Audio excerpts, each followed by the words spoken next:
last lightning talk, Francis, one day he mentioned to me that he was doing very effective strategic one-on-ones with ChatGPT, the voice version. And so today he kindly agreed to share that. He got a 3 days heads up and he accepted to do it. So thank you so much for sharing that. If you don't know, Francis is the co-founder and head of product and more at MadKudu, and was also part of the original creation co-founders of this group, this community. Yeah, and I'm excited to be here and to present this. I'm sure I don't need to introduce ChatGPT. Everyone knows what it is, but hopefully the conversation we're having today is introducing some more pragmatic and actual use cases, like things that I do on a daily basis that are beyond like your typical thing of like, I take a picture, I upload it into ChatGPT and I ask it to give me feedback and critique the quality of the picture. Like it's like awesome B2C use cases. There's thousands of them. I want to talk more about how I've been using it, where I found success as an exec. So it's less about, oh, I need to, put this piece of content out. How do I get inspiration? But real, like deeper use cases. And I do also want to mention that not everything is perfect, and I'll be talking about some of the negative points of it. And we'll be talking about the advanced mode, which is something on the paid tier. And yeah, like really, I want to like preface this with the fact that everybody has opinions on what ChatGPT is. Today, I don't think it fully is a strategic partner yet, but it can definitely be a helpful tool to drive your thought process. And one of the things that I think is always helpful for us as executives to remember is that there has been a framework put out there around the levels of AGI to get a sense for where we're at in the development of these AIs.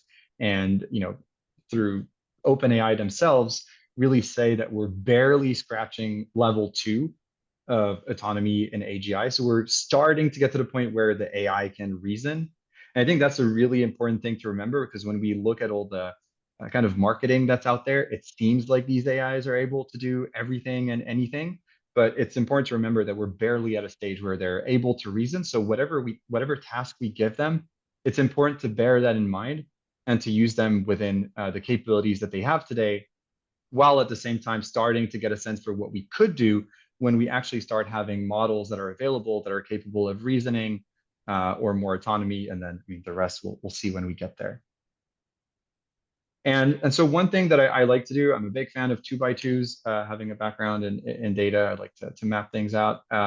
So one of the exercises that I went through at some point was to think, okay, so there are things that require reasoning and things that require context, and trying to map them in a 2x2 will essentially give me a sense for what are the tasks that I could use ChatGPT to help me with, because they don't require a huge amount of reasoning and they require varying levels of context. And the varying level of context is going to define how I interact with ChatGPT.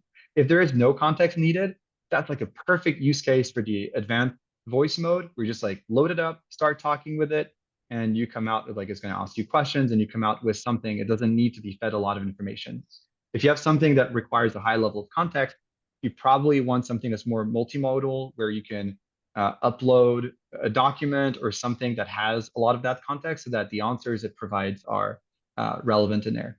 But very important to realize that anything that's going to require reasoning is off limit. And if you try to use it, it might look good, but it's going to be this like word salad that kind of looks good on paper and is probably going to be a disaster afterwards.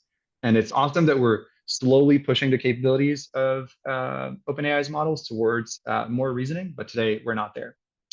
And so 3 examples I wanted to cover briefly today that I use on a weekly basis. So documenting best practices, very low context, but I think it's important as leaders that we share our best practices with our teams. Preparing performance reviews, which are never super fun, but super important for our team. And then coaching. I use it, I think about how I coach my team, and I try to use ChatGPT to help me coach myself through this intermediary.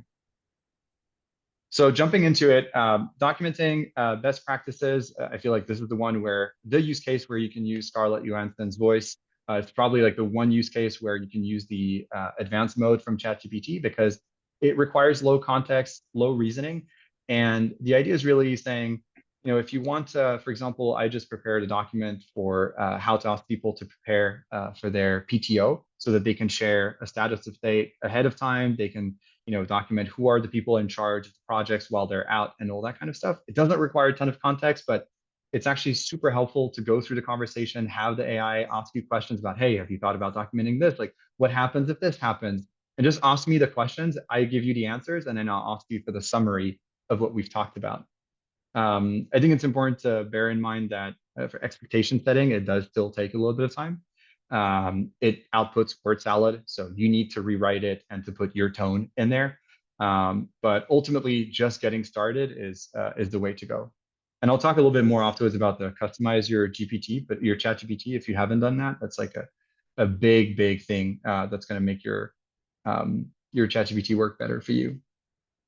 A couple things like just these are actually screenshots from the conversation I had with it. So at first, automatically it tries to give me the answer right off the bat. I'm like, no, like I want you to ask me questions. I don't want you to give me answers. And that's really important. Interrupt it like very quickly. Say, you're here to ask me questions, not give me answers.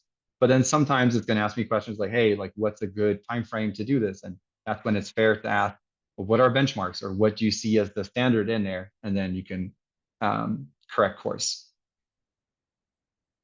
The second one that I'll kind of breeze through is doing performance reviews. So this one requires a little bit more context, which is why I think it's pretty bad fit for the advanced voice mode, but it's good for on the voice mode.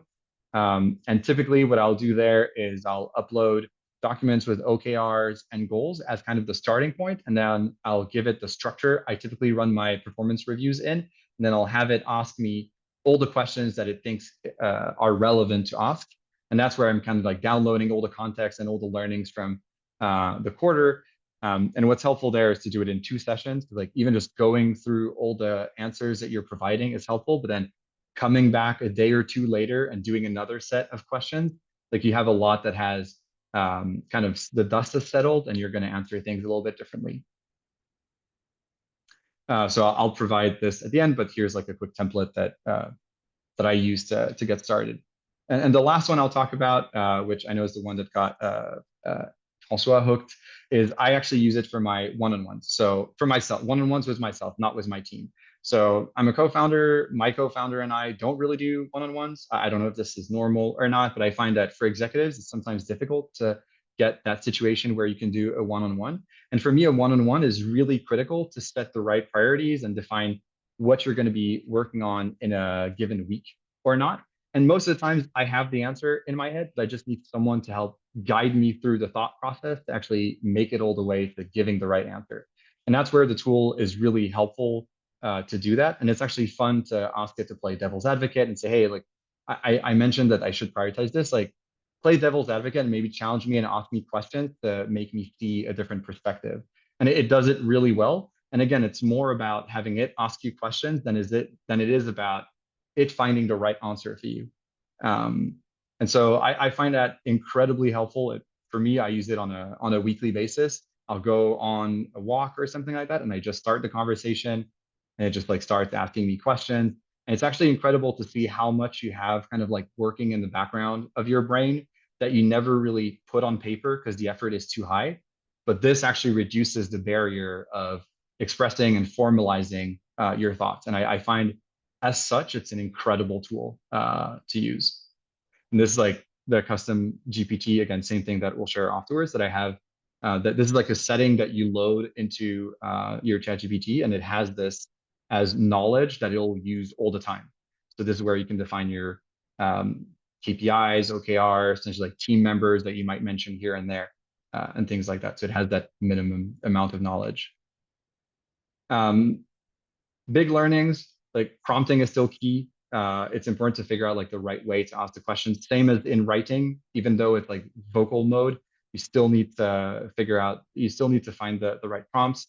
Using single conversations is super helpful in one-on-ones because that way it has all the history of your past weeks and what has happened. And the memory right now on ChatGPT is terrible. So if you try to open new conversations, most of the time it forgets the actually important stuff.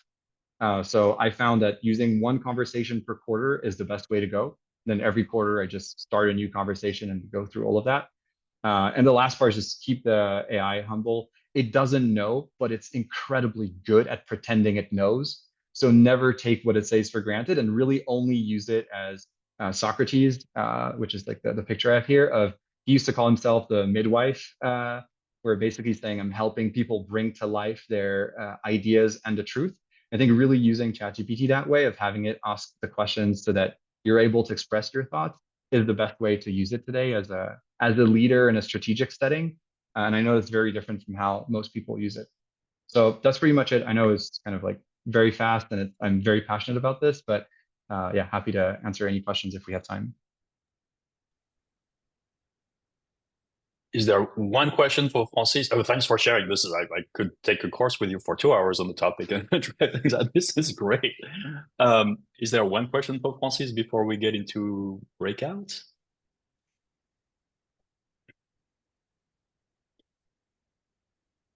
I got tons. So to give you a preview, there's a few more really cool lightning talks coming up in I guess it's 5 weeks now in December. But this I really want to renew appreciation for the time you spent preparing this and delivering today, Anaita, Gabriel, and Francis. For those not familiar, now I open breakout rooms, so you can join one of the speakers and go deeper. It's a way to network, introduce yourself with who you don't know if you don't know each other, and just go deeper on the topic. I do share the recordings. At some point, I'd be interested in your thoughts, by the way. Should we reward people who don't show up with the recording of the session, or should we encourage more people to join the conversations live? We'd love to know your thoughts. And yeah, I'll open the breakout rooms. I wish everybody a great weekend and happy Thanksgiving, since we're all going to meet after that. You can pick at the bottom of the Chrome, somewhere on the right, the breakout room and the discussion you want to join. Hey, good to see you, Sean, Gerald, Paul. And thanks to the speakers again so much.